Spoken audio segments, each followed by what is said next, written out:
টাকা লেগে গেছে, কি সুন্দর আছে লেগে গেছে, সব টাকা লেগে গেছে। কি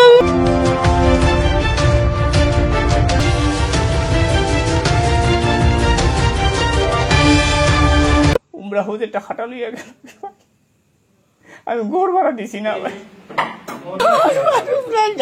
টাকা লেগে গেছে, কি সুন্দর আছে লেগে গেছে। এই 5-6 দিনের ছুটির টাকা বাসা বাড়ির যে চুরি ডাকাতি হইব ব্যাপারটা। তো যাই হোক, আজকে যে ঘটনা, দুঃখজনক ঘটনা আমরা দেখলাম আইয়া, এখানে মবরুর আহমদ সাজু আমার সহকর্মী এবং সিলেট অনলাইন প্রেস ক্লাবর পাঠাগার ও প্রকাশনা সম্পাদক, তার বাসাত এই যে 5 লাখ টাকা নগদ এবং সোনাদানা এবং আরও গুরুত্বপূর্ণ আরও কাগজপত্র, পাসপোর্ট, সার্টিফিকেট সব কিছু চুরেরা নিয়ে গেছে। আসলে এই যে চুরির ঘটনা, এটা শুধু ইতালাত নয়, এটা উপরেও 2 তালাত ঘটছে এবং সুবিধ বাজার আর একটা বাসা তো আমরা খবর হয়েছি প্রায় 13 লাখ টাকা ওরকম চুরেরা নিয়ে গেছে আসলে। তো এটা আমরা আইনশৃঙ্খলা বাহিনীর প্রতি আমরা আগেও আমরা নজরও আনছি, ঈদের ছুটির আগে, এখন আমরা নজরও আনছি। কেন এখন আইনশৃঙ্খলা বাহিনীর সদস্যরা তারা দেখিয়ে গেছেন, আমরা আশা করি তারা দ্রুত সময়ের ভিত্তিতে এই ঘটনার সাথে যারা জড়িত, এখানে সিসি ফুটেজ রাস্তার এবং SMP আমি কমিশনার মহোদয় দৃষ্টি আকর্ষণ করলাম, তাই দ্রুত একটু ব্যবস্থা নিলে এটা মনে হয় উদ্ধার করা যাইব। আশা করি এটা ইনশাআল্লাহ উদ্ধার করা যাইব। আমি এখানে বিচার চাই, আমি বিচার চাই, আমি বিচার চাই আপনাদের কাছে।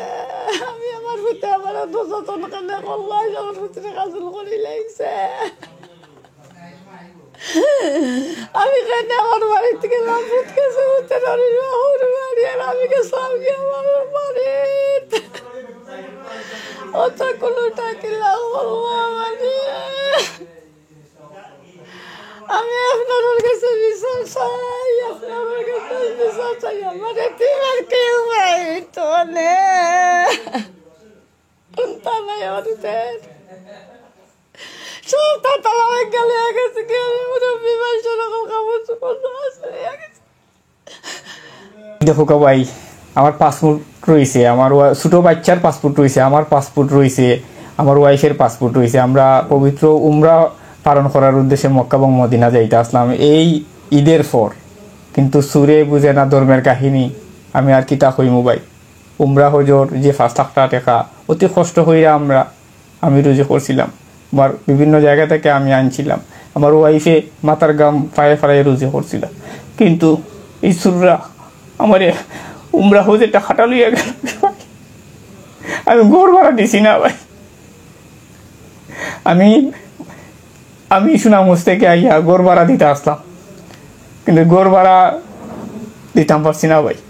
5 লাখ টাকা নিচে আমার বিয়ার যে শাড়ি সব লিয়া গেছে, আমারও এই কাপড় চোপড় যা আছিল লিয়া গেছে, সাথে যে আমি আর বিয়ার 5 ভরি স্বর্ণ দিছিলাম এই স্বর্ণগুনটাও পাই লিয়া গেছে। কি আমি আর কিতা কইম, আমি আল্লাহর কাছে বিচার চাইলাম এবং যে বর্তমানে আইন শৃঙ্খলা বাহিনী আছে, এই আইন শৃঙ্খলা বাহিনী যেন খুব দ্রুততার সহিত এই সুর ডাকাত যে দরিয়া আমরার যে ক্ষয়ক্ষতি হয়েছে সেই ক্ষয়ক্ষতিটা যেন উদ্ধার করিয়া দ্বারা দেয়।